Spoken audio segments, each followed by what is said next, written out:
abordamos aspectos relacionados con la sintomatología, los aspectos históricos, que el coronavirus no es un coronavirus, es una bacteria nueva, es una enfermedad antigua, ya la estudiaba yo allá en el año 79 en la microbiología de Harvard, y es un virus RNA de 120, 180 nanómetros, que es una 10 millonésima parte de un metro de diámetro. Es un virus que necesita entrar al organismo por vías respiratorias. Ya se reportaba en aquellos tiempos como una infección respiratoria muy seria, muy difícil. Y es muy importante que recordemos que necesita invadir la célula humana, en este caso, para aprovecharse de su ácido nucleico y replicarse. No podemos pensar que el virus está en el ambiente, como se ha dicho, o que la gente ande con mascarillas en las calles, y por eso son las manifestaciones que vemos en países desarrollados, entre comillas, como los europeos, porque realmente las mascarillas deberían de usarse cuando uno está en exposición directa con el paciente enfermo que tiene síntomas y expulsa los microorganismos que vamos a ver más adelante. Sin embargo, se entra a centros comerciales, se usa alcohol, se usa un termómetro, son medidas sanitarias completamente equivocadas. La temperatura, o sea, la fiebre que le llamamos, que es más allá de 38 grados centígrados axilar o, perdón, oral, más allá de 37, 38 grados, realmente se le puede medir. La medición hasta el momento, con toda la tecnología que hay más adecuada, es el oído, con el aparato del oído y con el termómetro de vidrio. El termómetro de sensibilidad que nos ponen, eso no marca la temperatura, y el alcohol solo es un fijador, o sea que estamos ante una situación teatral en ese aspecto. Pero en esta oportunidad yo quiero referirme a estos antecedentes porque ya en el manifiesto anterior se habló de la sintomatología, se habló del tratamiento, se habló de la prevención y se habló de un poco de historia también. Entonces, hoy por hoy preocupa que en vez de que la pandemia mejore, va empeorando, y el número de casos es alarmante. Se han descuidado las políticas, las medidas, la responsabilidad del Estado, que bueno, no podemos esperar más de un Estado fallido. En Guatemala, como en América, yo creo que todos los estados han sido fallidos, con dictaduras militares primero, hoy dictaduras de políticos marrulleros. Entonces la corrupción salta a la vista. No estamos para criticar al gobierno ni para hablar mal de eso, porque simplemente no es esa la finalidad de este video. Este video es un video científico que, aclaro, no está destinado a los expertos, a los conocedores. Yo soy pediatra con 35 años de experiencia, pero no soy infectólogo, no inmunólogo, farmacólogo, etcétera, microbiólogo, por ejemplo. Pero la experiencia de tantos años del ejercicio profesional que me ha permitido la vida me da, creo yo, cierta licencia como para poner mi participación en este tema, por medio de estos dos manifiestos que hasta ahora voy realizando. Entonces, este es un llamado de atención a que, por favor, los pacientes que contagian son los pacientes que tienen síntomas evidentes, como la secreción nasal, el estornudo, la tos, la fiebre, que todos son mecanismos de defensa de nuestro cuerpo cuando un microorganismo como un agente viral penetra por vía nasal. Incluso me atrevería a pensar que por vía oral, es muy difícil porque tenemos en la saliva lisocimas que vienen a matar a estos virus, vienen cualquier bacterias, porque nosotros ingerimos, llevamos a nuestra boca infinidad de alimentos contaminados. Realmente no pudiéramos sobrevivir una semana sin esas benditas sustancias químicas llamadas lisocimas. Entonces, es una penetración puramente, podríamos decir, por vías nasales, a través de un estornudo, a través de la expulsión de partículas, por ese estornudo, la tos que expulsa también partículas, o las secreciones. Y se ha olvidado las autoridades encargadas del tema, como es caso de salud, se ha olvidado del aspecto de los fómites. Los fómites son todos aquellos objetos que yo toco cuando estoy contaminado de la nariz con un virus, que tengo una infección respiratoria. Toco manecillas, grifos, cualquier cosa esa que yo toque, llegue otra persona, la toca y se lleva las manos a la nariz, ahí ya se contagió. Y aparte de eso de hablar directo, pero ahorita con el uso de la mascarilla y la propaganda que se ha hecho sobre el distanciamiento, son medidas muy efectivas para prevenir la infección respiratoria por coronavirus.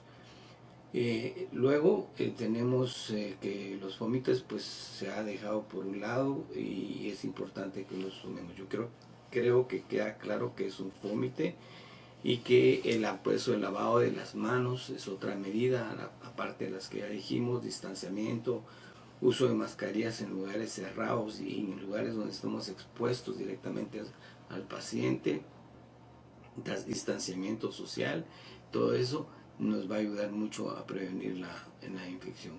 Evitar lugares donde hay demasiada gente pegada, reunida, porque no sabemos realmente su estado de salud. Si vamos a visitar a un familiar, es muy diferente porque hay confianza y el mismo familiar podría decirnos, mira, no vengas hoy a tomar café conmigo porque me siento mal, tengo un moco, tengo tos, yo creo que estoy enfermo, tengo una enfermedad respiratoria, no sé si es coronavirus. Entonces este paciente, aprovechando la oportunidad de mencionar ya al paciente iniciado los síntomas, tiene que irse a hacer una prueba de COVID para ver si es positivo o negativo. Cualquier virus, quiero que quede claro, de vías respiratorias, cualquier infección respiratoria es realmente potencialmente dañina para la salud. Nos puede producir cualquier tipo de complicación a cualquier persona. Hablando de edades, no somos los adultos mayores las únicas personas más susceptibles a la enfermedad. El niño, por ejemplo, desarrolla su madurez inmunológica hasta los 7 años. Hasta los 7 años el niño tiene una madurez inmunológica que le permite defenderse adecuadamente de agentes extraños a nivel de vías respiratorias y generales. Entonces el niño es vulnerable. Hoy por hoy se ha informado de varios niños con coronavirus. No es de extrañar, yo nunca estuve de acuerdo en pensar que el coronavirus fuera una enfermedad de edades. Lo cierto es que las infecciones respiratorias son la causa de la mortalidad, o sea, muerte y enfermedad más frecuente en todos los países del mundo. Las personas mueren primero de un paro cardiorrespiratorio porque dejan de respirar, obviamente, pero secundario a una enfermedad, una complicación pulmonar, principalmente bronquial y todo, que se la produjo obviamente otra tercera situación, como puede ser un coma diabético, un derrame cerebral, otra enfermedad o simplemente una enfermedad respiratoria que fue muy invasiva, como antes mirábamos con hemófilos influenza o como el mismo virus sincitial respiratorio en niños muy pequeños, que son enfermedades muy invasivas, muy agresivas, el neumococo, pero que ahora hay vacuna. Entonces, todo esto es muy importante saberlo porque nos permite conocer la realidad de las cosas, porque tenemos otro gran problema. No solo tenemos la pandemia, sino tenemos una cantidad de desinformación por los medios sociales, medios de comunicación oficiales, por el mismo Estado que no sabe ni en qué está parado, el mismo Ministerio de Salud que no sabe en qué está parado. A estas alturas no tenemos vacuna cuando Chile tiene vacunado casi a toda su población. Entonces no se explica por qué es que nosotros no estamos vacunados. Guatemala no es un país realmente pobre. Guatemala es un país rico, está en el centro de un continente. Yo conozco Sudamérica, ahí hay carencia en muchas cosas por el área donde está ubicada, por ejemplo, Uruguay. Entonces, pero en este país hay de todo, hay una riqueza impresionante. Entonces nosotros ya deberíamos de tener suficiente vacuna, porque ese es el tema que vamos a tratar en la segunda parte de esta pequeña charla, y que representa el segundo manifiesto ante el COVID de su servidor Juan Luis Gálvez Santizo. Entonces, ya teniendo estos conocimientos, podemos ver cómo también el binomio pueblo-gobierno pudieran hacer una mejor guerra o combate a esta pandemia. Pero desgraciadamente tenemos un gobierno corrupto, completamente, que se ve a la luz, no es que yo lo diga. Ya viene ese problema desde la invasión estadounidense de 1954, cuando se derrotó a los 10 años de primavera política, como se le llama. Entonces, no es que yo lo diga, ni que el programa trate de política, ni nada de eso, sino que es un problema evidente. Así es que en la segunda parte vamos a tratar el tema de el pánico, qué medidas son las más oportunas, cómo no ser tan sensibles a la desinformación tan abundante y malintencionada, que da miedo y da a pensar muchas cosas, por favor. Amigos, continuando con la segunda parte de este segundo manifiesto, entonces nos tocaría hablar del pánico que la enfermedad ha estado ocasionando versus una actitud completamente desafiante de la mayoría de la población. Mientras muchas gentes entran en pánico, que podría causar más daño que el propio COVID, otras personas hacen caso omiso, teniendo reuniones, perdiendo todas las medidas establecidas y que se ha demostrado que podrían ser efectivas para prevenir la pandemia. Quiero detenerme en un punto muy importante para todas aquellas personas diagnosticadas por COVID o que están en una empresa donde se detectaron muchos casos de COVID, o un compañero resultó con COVID, o va a ir a que se haga hacerse una prueba y esperando un resultado. No debe tener miedo, no debe de alarmarse. El COVID es una enfermedad que puede traer serios estragos, serias complicaciones y una alta mortalidad, como la hemos visto en todo el mundo, pero a la vez también hay miles de casos que la enfermedad se va a comportar como una infección respiratoria, aunque sea aguda, pero el paciente va a salir adelante. La mayoría de reportes nos dicen de que los pacientes que tuvieron complicaciones y que tuvieron necesidad de ir a un cuidado intensivo, que no son más del 5%, y de estos un porcentaje muy escaso llega a ventilador, son mínimos, es decir, son pacientes también que esperaron estar en un estado muy grave para acudir con el médico. Eso no lo permitamos. Solo con tener la sintomatología clásica ya debemos acudir a un hisopado, que según tengo información en muchas partes está a la disposición, completamente gratuito para hacerse su hisopado, y ver el resultado. Si es positivo, pues un tratamiento, generalmente se dan antibióticos, pero les aclaro, los antibióticos solo sirven para prevenir una sobrecontaminación bacteriana, no tienen ningún efecto directamente contra el virus. Los antiinflamatorios no esteroideos no deberían de dejarse, según la escuela que traemos de hace muchos años, sino que solo acetaminofén, pero se le ha dado mucha importancia al ibuprofeno, y en ciertos casos donde el paciente tiene cierta inestabilidad o hiperreactividad bronquial que le llamamos, se usan esteroides inhalados, salbutamol inhalado y tratamientos así que se pueden manejar en casa con aislamiento obviamente del resto de la familia para no contagiarlo. Pero lo cierto y lo más importante, por favor, no tengan miedo. Si ustedes tienen miedo, si yo soy paciente de 80 años y llego a una emergencia ahorita con síntomas, me dice el doctor sus resultados salieron positivos a COVID, entonces yo tengo una o varias comorbilidades. La mayor parte de pacientes con diabetes, por ejemplo, la gran mayoría, no son compensados, no están compensados porque no se cuidan, no se tratan, no tienen cuidado.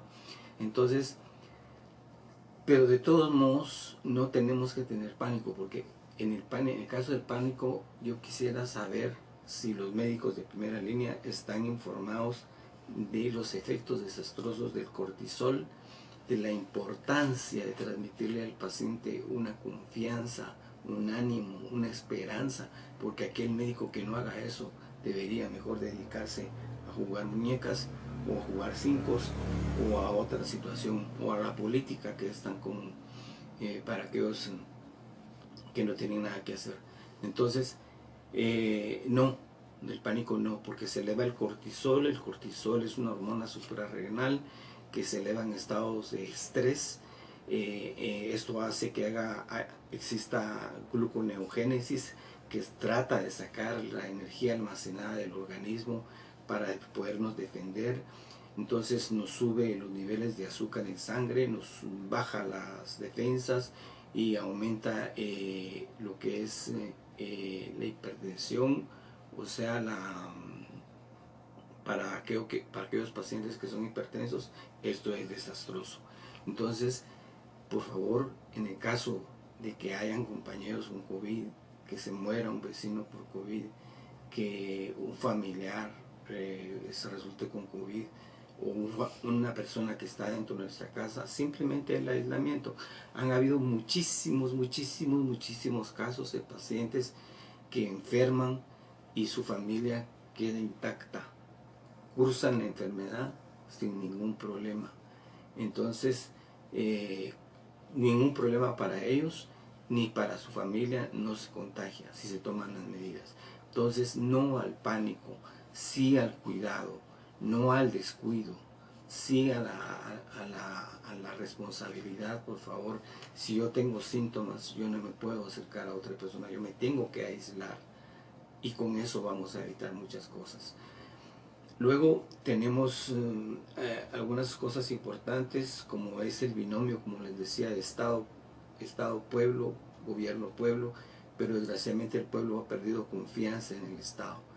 Yo le recomendaría que no sea así, que no se desconfíe, que se respeten a las autoridades científicas, como la Organización Mundial de la Salud, que aunque ha dejado algunas cosas que desear, o las organizaciones de salud de cada país, se respeten, porque en alguna medida también ellos se están esforzando, y todo esto ha tomado un tinte político, porque la pandemia también ha significado una situación económica donde se ha aprovechado para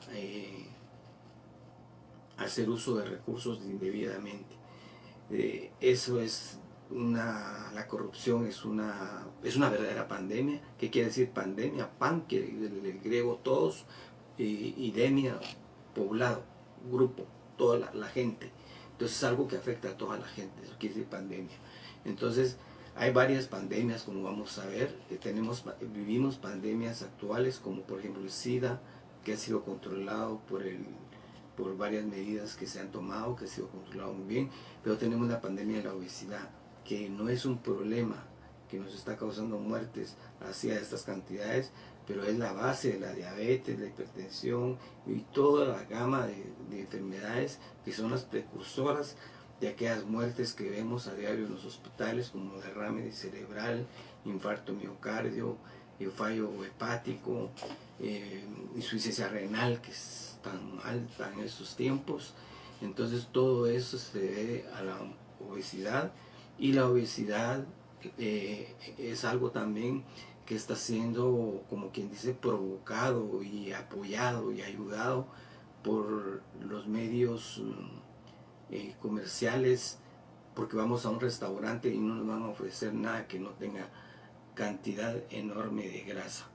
Entonces es muy importante que sepamos que hay otras pandemias con las que vivimos de hace mucho tiempo, que son pandemias permanentes.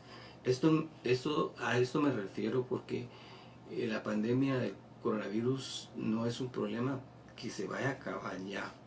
El coronavirus ha estado, como dice este libro de microbiología de Howells, desde por lo menos acá. Este libro fue publicado en el año 1979 y ya se habla de coronavirus como un virus aislado en pacientes críticamente enfermos de vías respiratorias altas e inferiores.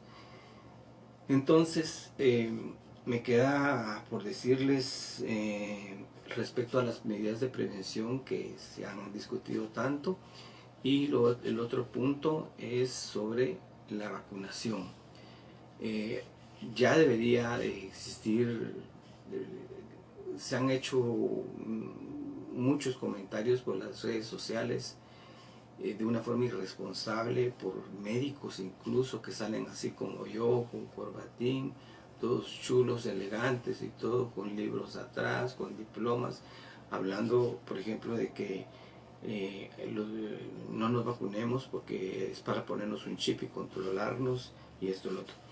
El capitalismo ya nos controla desde siglos, desde mucho tiempo. El Che Guevara lo decía en su discurso de la ONU. Ya comienza a despertarse el pueblo americano del largo sueño embrutecedor. Entonces seguimos siendo manejados, pero ese es tema de otra situación. En este caso no es eso. A mí me asusta, me alarma, me atormenta el hecho que hayan personas tan serias, que se ven tan serias, hablando con tanta irresponsabilidad. Sí hay la vacuna, hay instituciones que han estado trabajando y que tienen un prestigio de muchos años. Claro, son comerciales, han ganado millones de millardos también en vendernos medicamentos carísimos y en fin, pero creamos en la vacuna.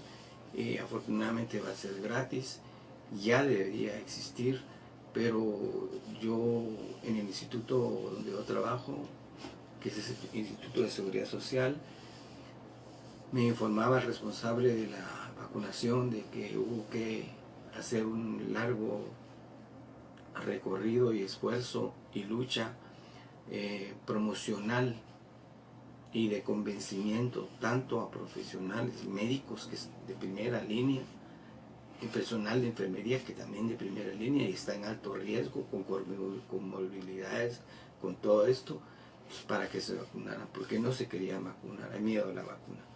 La vacuna de AstraZeneca, con su posible efecto de trombosis, es un caso en miles. Por ejemplo, yo ya me puse la primera dosis, me dio un poco de fiebre y nada más. Hay reacciones, existe lo que se llama la idiosincrasia, que es una particularidad de cada paciente, puede reaccionar brutalmente, hace un shock hipovolémico, que es un cierre de la garganta y una muerte inminente, esté en el mejor intensivo del mundo. Pero eso ya es una idiosincrasia y sucede un caso en muchísimos.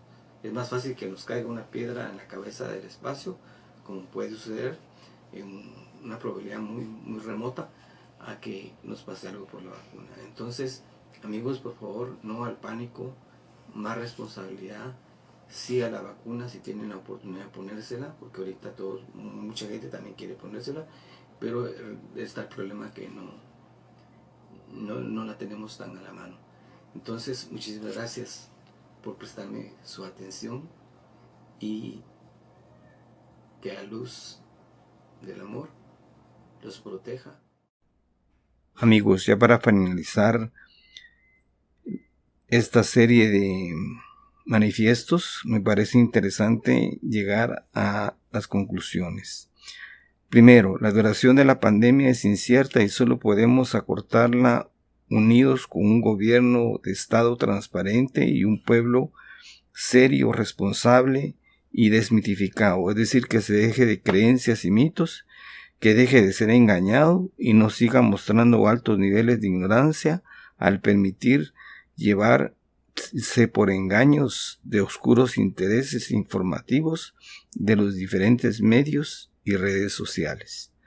Segundo, la infección por coronavirus y otras enfermedades respiratorias responsables de la primera causa de mortalidad en el mundo se puede prevenir con las medidas ya conocidas, pero principalmente conociendo que son la historia natural de la enfermedad, cómo prevenirlas y combatirlas.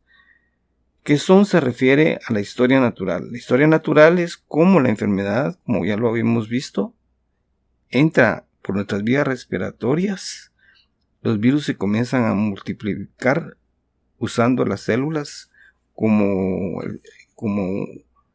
medio o como motor para su RNA replicarse y multiplicarse y invadir todo el árbol respiratorio si nuestras defensas lo permiten. Pero afortunadamente tenemos una serie de defensas como el moco, la secreción abundante que produce estornudos y saca el virus, el mecanismo de la tos, de los cilios del árbol bronquial tan importantes y que son afectados en el fumador, así como la fiebre que va a prevenir la multiplicación de los mismos microorganismos y que superen en gran parte nuestras defensas. Tercero, no existen estudios que comprueben un grupo etario preferente. Lo que se ha visto es lógico, la población más vulnerable son los adultos mayores, pero esto no es solo en el coronavirus, señores, es en todas las enfermedades. Cuarto, el dejar de fumar y usar drogas y alcohol puede ser de alto beneficio, así como tratar de mantenerse compensados en el caso de pacientes con comorbilidades en referente a todas las edades posibles. Los estudios, quinto, han demostrado que el porcentaje de pacientes que acuden a tiempo a un diagnóstico y tratamiento tienen muy buen pronóstico, y lo contrario se ha visto cuando esto ha sido al revés, es decir, el paciente acude cuando está muy enfermo, cuando ya está en una crisis respiratoria por esta enfermedad o por otras enfermedades de vías respiratorias. Sexto, no hay un tratamiento científicamente demostrado hasta el momento. Todas las medidas aconsejadas son paliativas. Séptimo, sobre las nuevas cepas y posibles mutaciones del virus, esto se da en la mayoría de los virus y se ha visto en todos los tiempos, y hasta ahora se desconocen los alcances y repercusiones que las nuevas cepas de coronavirus puedan tener, y es aconsejable poner más cuidado en la prevención del contagio del virus COVID-19 que en esta problemática que estamos viendo recientemente, porque no se conocen datos que ameriten que nos alarmemos. Octavo, los mejores laboratorios del mundo, los más prestigiosos y de más reconocimiento científico, han estado trabajando incansablemente para la creación de vacunas que ofrezcan la mayor seguridad y efectividad, por lo que son seguras y ofrecen la mejor efectividad posible. Siempre una vacuna va a tener un porcentaje que no llega al 100%. La mayoría están entre 94 100% de efectividad cumpliendo todo el esquema. Y por lo menos 2 meses después de colocado el esquema completo. Por lo que incito a todos sus aqueos a que tengan la posibilidad de este beneficio a colocársela sin ningún temor. Los efectos secundarios son siempre presentes en todos los medicamentos, y esto obedece a la idiosincrasia de cada paciente, que en algunos casos puede ser de repercusiones serias, pero son casos demasiado aislados, uno en miles de casos, como por ejemplo un shock hipovolémico, o en el famoso caso de la vacuna de AstraZeneca, que es la embolia pulmonar. Es un caso en muchísimos pacientes vacunados, por lo tanto es segura. 9. El público en general debe saber que hay una diferencia en ser vacunado y ser inmunizado. Los equipos, las instituciones encargadas de administrar la vacuna deben tener el cuidado de mantener la cadena del frío necesaria para que la vacuna se conserve en perfecto estado antes de ser administrada al paciente. Si no es así, entonces se nos puede administrar una vacuna, vamos a ser vacunados pero no inmunizados. Es decir, el efecto de generar una memoria inmunitaria, defensas preparadas para combatir el virus COVID-19, deberá realizarse solamente si la vacuna conserva las características adecuadas, a la temperatura adecuada y bajo la administración adecuada. Esto es algo que debe hacerse con mucha responsabilidad, y cada equipo de vacunación y grupo médico responsable debe hacerlo con toda la seguridad y conocimiento del caso. Muchas gracias.